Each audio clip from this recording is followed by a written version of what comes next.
CSV ass der Meinung, dats et méi wie ubrucht wär, der MMD am Kader vum Spidolsplan an Schaumerkommissionun ze invitéieren.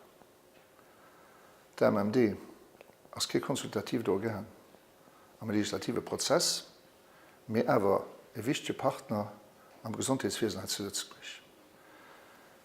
Dat ass Grund genug fir dat se lauscht, wéi hier Positionioun am Spidolsplan ass.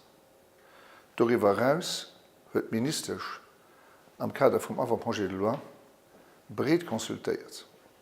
Am Kader vum Projet de Loi schenkt dem awer net so ze sinn, muss awer feststellen, dass am Gesetzestext selber groß Änderungen sind par rapport zum Avant-Projet de Loi und dat am Besonderschen wat Gouvernance vun de Spidele geht.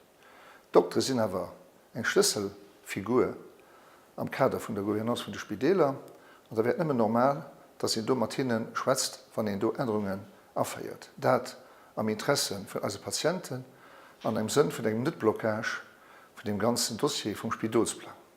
Dofir insistieren mir, dass der MMD den nächsten Diensten an der Chamberkommission geheiert gëtt, wo sie ihr Amendement 4 erklärt, dat a Präsenz vom Minister an der Präsenz von den Membern von der Chamberkommission.